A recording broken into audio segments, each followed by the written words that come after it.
Hi everyone, my name is Madhuri and I will be teaching a portion of your biology syllabus.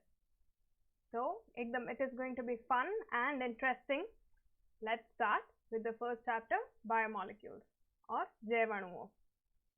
From exam point of view, this chapter has weightage of 16 marks.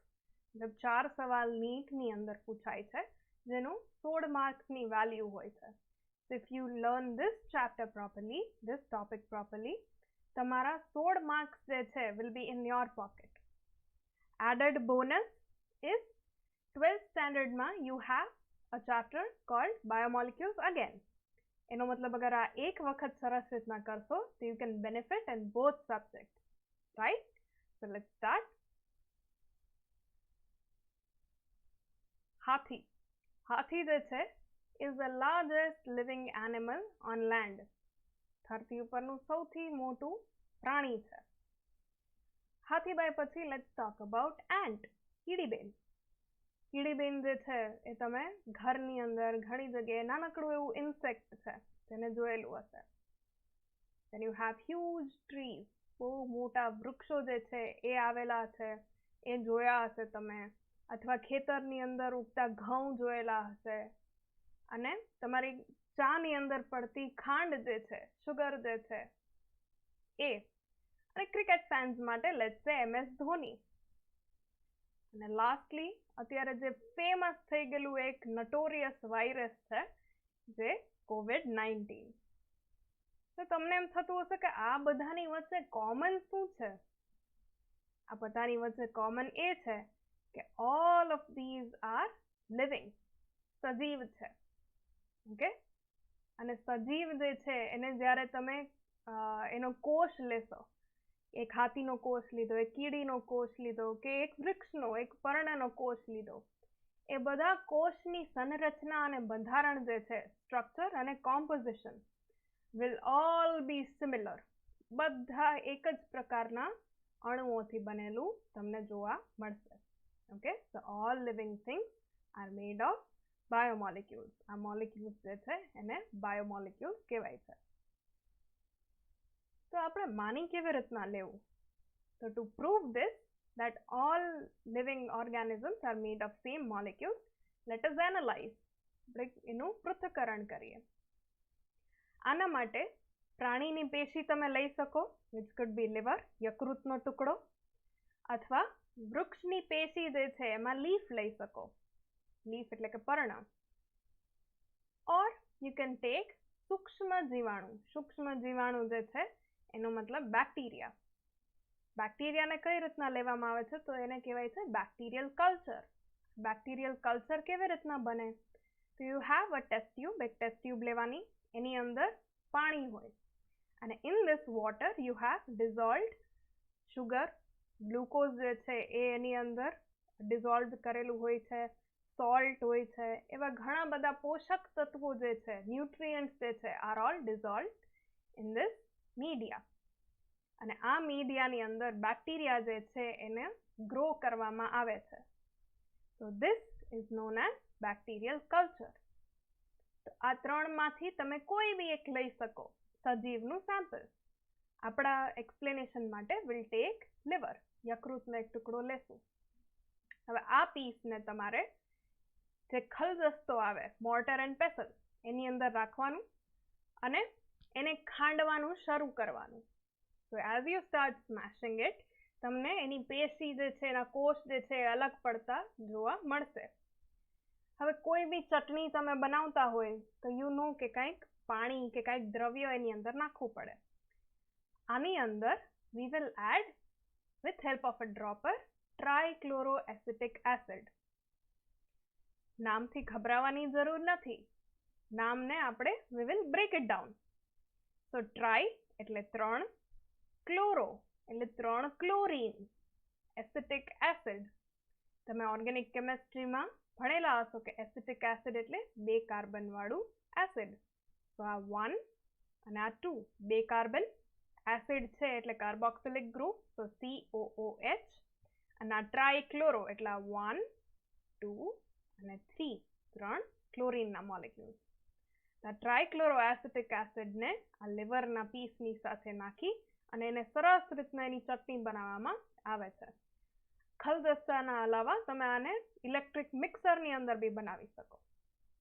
એકવાર એની thick slurry કે paste તૈયાર થઈ જાય, then you have to pass it through something known as cheesecloth.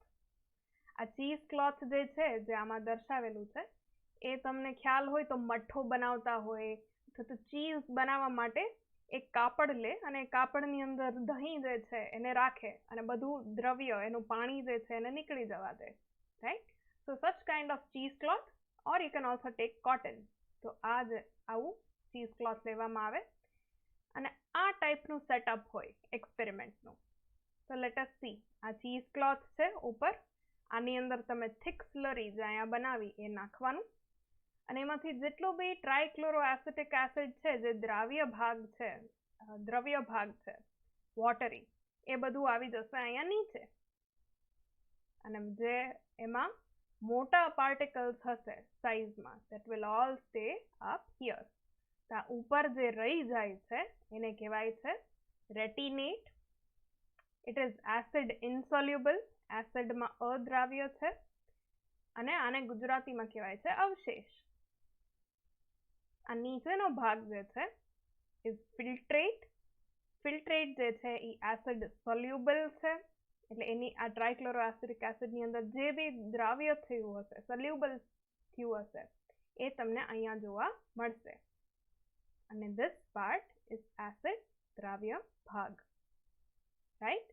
હવે સાયન્ટિસ્ટે જ્યારે આ ફિલ્ટ્રેટને study કર્યું ત્યારે એમને એની અંદર હજારો અલગ અલગ પ્રકારના ઓર્ગેનિક કમ્પાઉન્ડ જે છે એ મળી આવ્યા.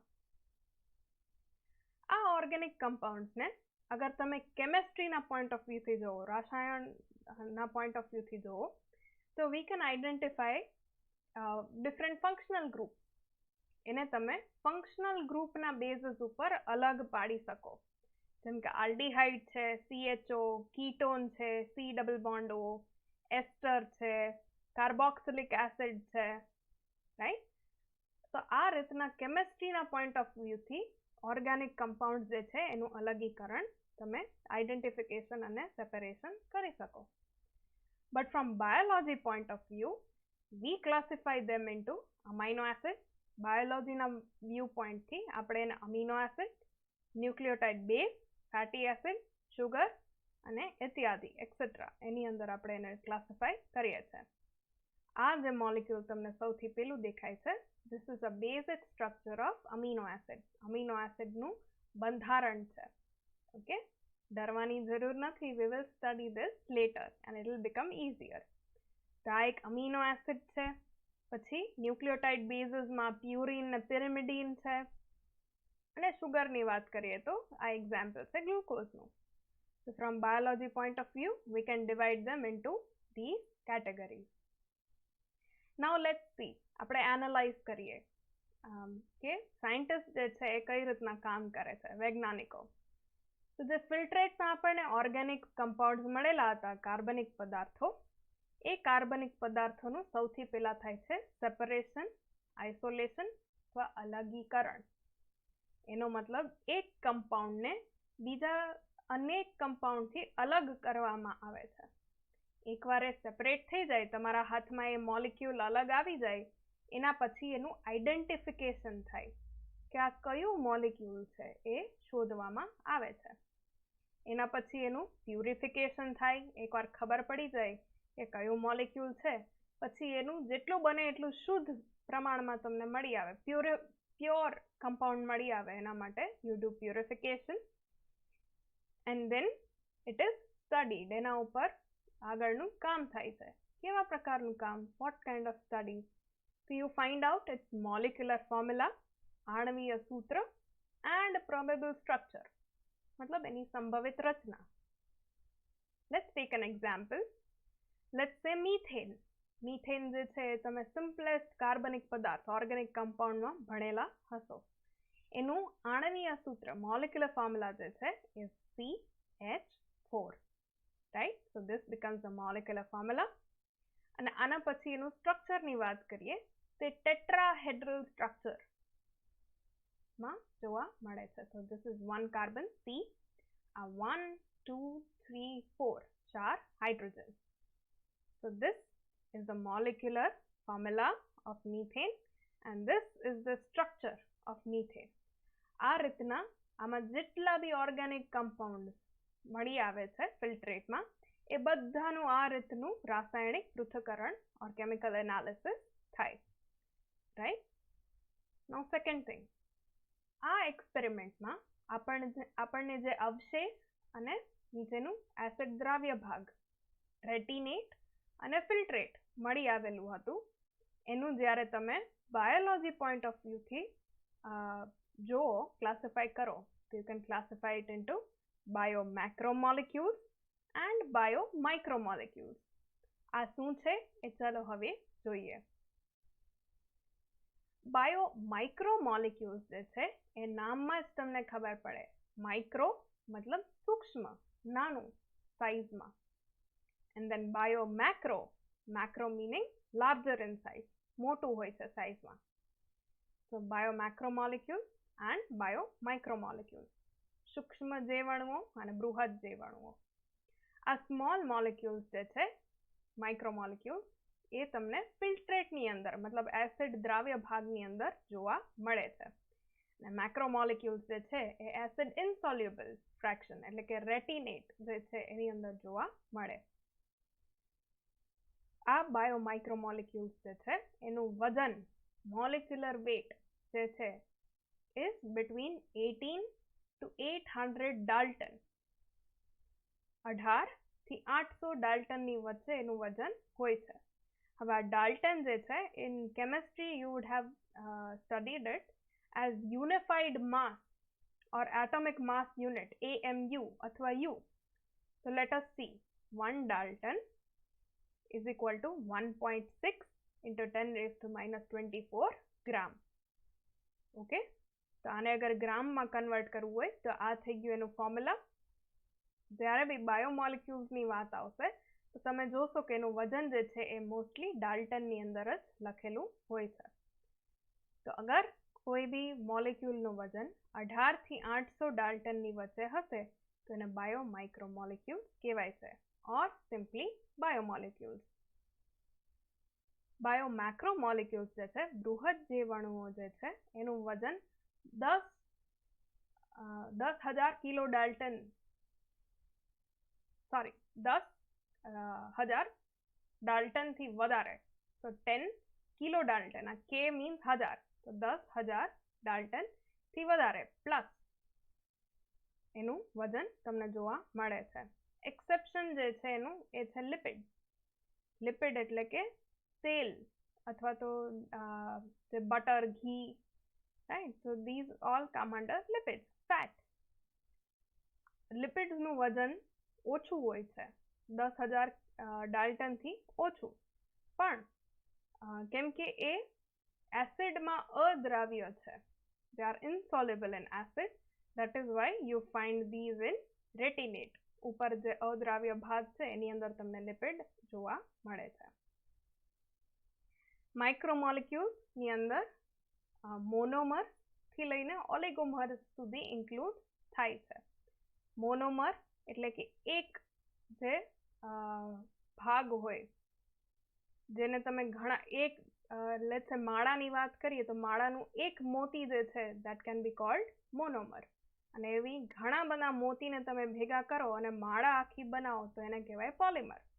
તો મોનોમરથી લઈ અને ઓલિગોમર એટલે કે 20 મોનોમર જેટલા ભેગા થઈ અને જે બનાવે એને ઓલિગોમર કહેવાય. તો બાયોમાઇક્રોમોલેક્યુલ્સની અંદર મોનોમરથી લઈ અને ઓલિગોમર સુધી ઇન્ક્લુડ થાય છે, જ્યારે મેક્રોમોલેક્યુલની અંદર બધા પોલિમર્સ ઇન્ક્લુડ થાય છે. ફર્સ્ટ પોલિમર જે છે ઇઝ પ્રોટીન. પ્રોટીન જે છે એ પોલિમર છે શેનું? અમીનો એસિડ્સનું. ઓકે, તો અમીનો એસિડનું પોલિમર જે છે એ protein. Second is polysaccharide. Polysaccharide જે છે they are polymers of sugar. આ ગ્લુકોઝ જે છે એ એક ગ્લુકોઝનું મોલેક્યુલ.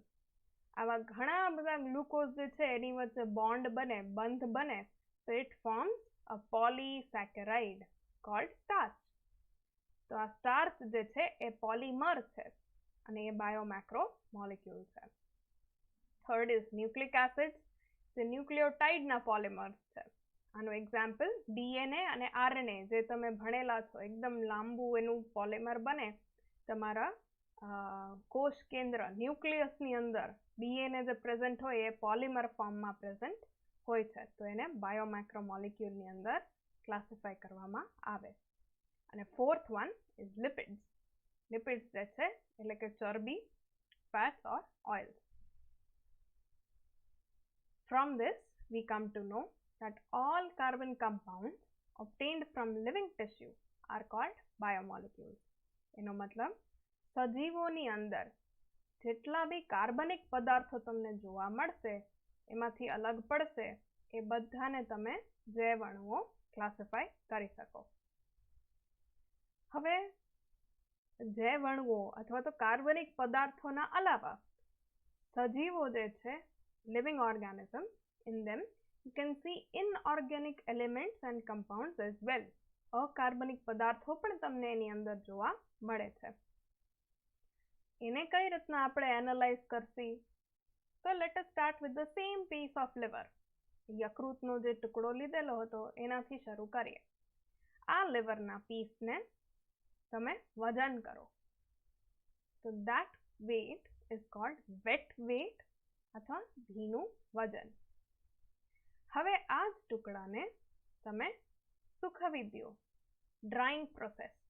એને જ્યારે ડ્રાય કરો, ડિહાઇડ્રેટ કરો, ત્યારે એમાંથી ઘણું બધું વોટર જે છે વિલ ઇવેપોરેટ, રાઈટ? તો આ યકૃતના ટુકડામાંથી, from this piece of liver, when all water evaporates, you get this dry liver. સુકાઈ ગયેલું તમને liver જે છે એ મળશે. આ પીસને હવે પાછું વજન કરો. This weight will be called as dry weight. ભીના વજન અને શુષ્ક વજન, wet weight અને dry weight ની અંદર જે તફાવત હશે, whatever will be the difference between the two weights will be the weight of water. એ પાણીનું વજન જે છે એ તમને એના ઉપરથી ખ્યાલ આવે. So water is the first inorganic element or compound that you have to remember. Right? હવે પાણીના અલાવા બી આની અંદર ઘણા ઇનઓર્ગેનિક કમ્પાઉન્ડ્સ હોય, તો એનું આગળ એનાલિસિસ કરીએ. હવે આ ડ્રાય લિવરનો પીસ જે છે એને બર્ન કરવામાં આવે, એને સળગાવવામાં આવે. જ્યારે બર્ન થાય તો શું થાય? ઓક્સિજનની પ્રેઝન્સમાં એનું ઓક્સિડેશન થાય અથવા કમ્બશન, જેને આપણે રિએક્શન કહીએ, એ થાય. તો જેટલા બી કાર્બનિક પદાર્થો હશે, એ કાર્બનિક પદાર્થોને જ્યારે તમે બાળો તો it રિલીઝિસ carbon dioxide and water.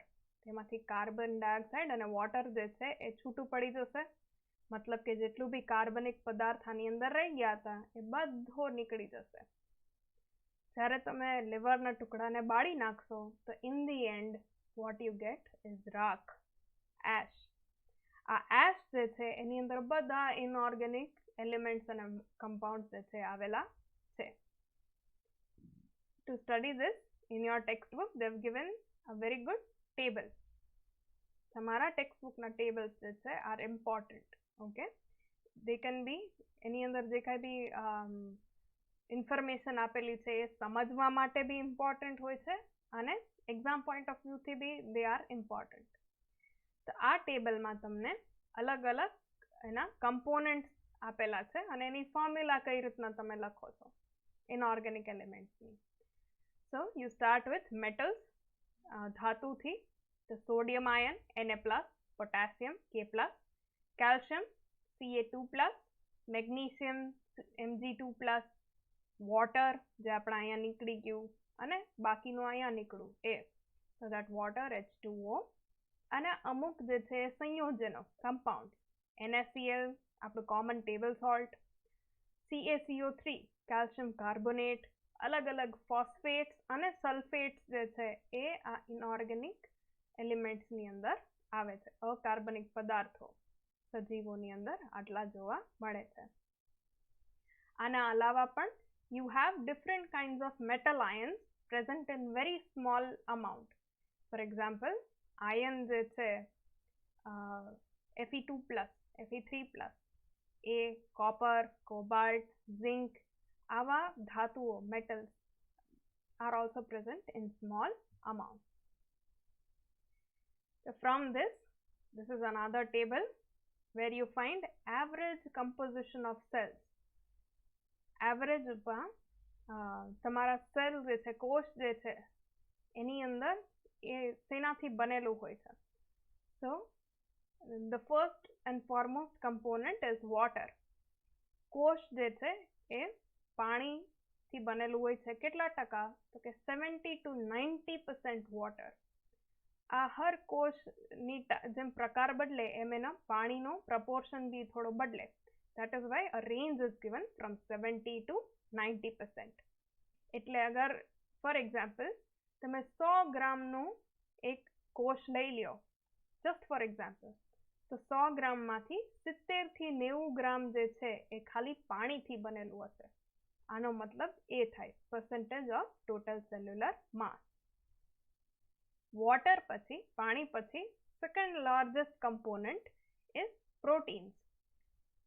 Proteins જે છે એ 10 થી 15% વજનમાં કોન્ટ્રીબ્યુટ કરે છે. then you have carbohydrates, કાર્બોદિત એટલે કે બધા શુગર, શર્કરા અને સ્ટાર્ચ ને એના પોલિમર્સ, રાઈટ? તો કાર્બોહાઈડ્રેટ જે છે એ 3% કોન્ટ્રીબ્યુટ કરે છે. then you have lipids, ચરબી. તો ચરબી જે છે એ 2% જેટલું બનાવે છે સેલ. ન્યુક્લિક એસિડ, ડીએનએ અને આરએનએ 5 થી 7%. અને છેલ્લે બધા મેટલ આયન્સ અથવા તો એના નેગેટિવ એનાયન્સ, રાઈટ? આ આયન્સની અંદર sodium, potassium, phosphate, chlorine, sulphate એ બધા આવી જાય. તો આયન્સ જે છે એ 1% જેટલું આખા સેલ્યુલર માસનું કન્ટ્રીબ્યુટ કરે છે. So this is also an important table. સૌથી વધારે તમારે યાદ રાખવાનું પાણી, then protein, then you have nucleic acid, carbohydrates, lipids and ions. તો હવે તમને કોઈ એવું પૂછે કે તું સજીવ અને નિર્જીવ, મતલબ લિવિંગ અને નોન લિવિંગ વચ્ચેનો તફાવત તમે કઈ રીતના કહી શકો? Difference, how can you identify the difference between the two? So for that also you have been given a table, table 9.1, which is comparison of elements present in non-living and living. A non-living, નિર્જીવમાં સેમ્પલમાં એ લોકોએ લીધેલું છે અર્થ crust, ભૂપડ.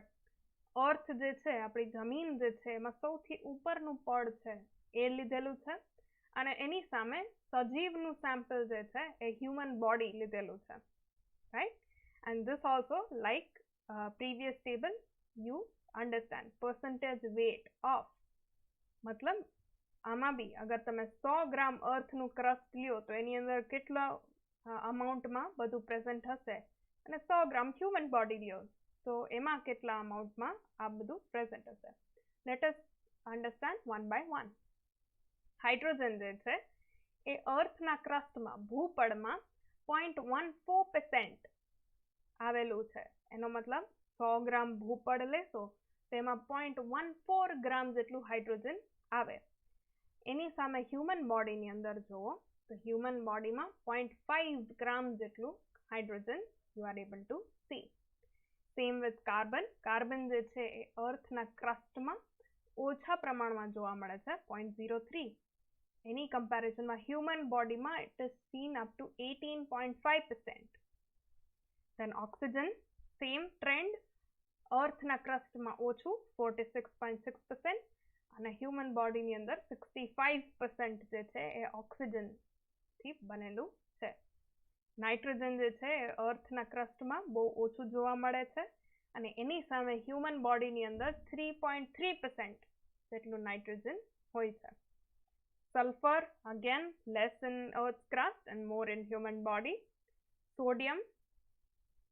હવે metals જે છે એનો opposite trend જોવા મળશે. ધાતુઓ જે છે એનું sodium is higher in earth crust 2.8%, અને એની સામે હ્યુમન બોડીમાં ઓનલી 0.2%. કેલ્શિયમનું બી એવું 3.6 અને હ્યુમન બોડીમાં 1.5. મેગ્નેશિયમનું 2.1 અને હ્યુમન બોડીમાં 0.1. અને લાસ્ટલી સિલિકોન જે છે, silicon dioxide if you know, A send, રેતી જે છે એ સિલિકોન ડાયોક્સાઇડ હોય. તો ભૂપળ અર્થના ક્રસ્ટની અંદર ઓબ્વિયસલી રેતીનું પ્રમાણ હોય છે, એટલે 27.7% સિલિકોન જે છે તમને અહીંયા જોવા મળે. પણ એની સામે અગર હ્યુમન બોડીની વાત કરો તો સિલિકોન જે છે એ નેગ્લિજિબલ, મતલબ ઓલમોસ્ટ ઝીરો જેને કહી શકાય એટલા પ્રમાણમાં હોય છે. From this table you can come to know કે હ્યુમન બોડી અથવા કોઈ બી લિવિંગ સિસ્ટમ હશે, સજીવ હશે, એની અંદર મેજર કમ્પોનેન્ટ્સ કયા કયા છે? તો you have C, H, O, N and S. A CHONS જે છે, these are very important elements. બહુ ઇમ્પોર્ટન્ટ તત્વો છે જેના દ્વારા બધા બાયોમોલિક્યુલ્સ બનશે. So, two important values you have to remember are of carbon and nitrogen. Okay? Summarizing the whole lecture, આપણે આખા લેક્ચરમાં શું ભણ્યા એનું એક revision. So on molecular level, આણ્વીય સ્તર ઉપર, when you see the all organism, બધા સજીવો are made up of the same ingredients, same elements અને compounds થી બનેલા છે. These organic compounds are called biomolecules. Biomolecules ના બે પ્રકાર હોય છે, biomicromolecules, જેને તમે ખાલી biomolecules બી કહી શકો, અને biomacromolecules. Biomicromolecules જે છે એ 1 કિલો ડાલ્ટન થી ઓછા વજનવાળા, 1 કિલો ડાલ્ટન મતલબ 1000 ડાલ્ટન થી ઓછા વજનવાળા જે હશે, they are biomicromolecules.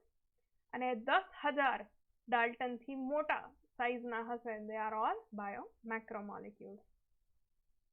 Biomolecules ની અંદર કયા કયા ઇન્ક્લુડ થાય છે?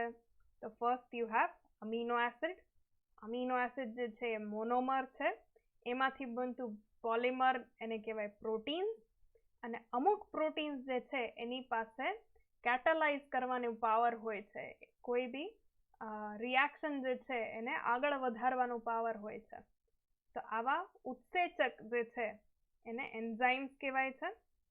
So these are all the first category of biomolecules. Then you have carbohydrates, કાર્બોદિત. કાર્બોહાઈડ્રેટ્સ ની અંદર શર્કરા છે, સુગર થી લઈ અને સ્ટાર્ચ, સેલ્યુલોઝ જેનાથી તમારું પેપર બને છે, એ બધું કાર્બોહાઈડ્રેટ ની અંદર ઇન્ક્લુડ થાય છે. Then third category is lipids, ચરબી.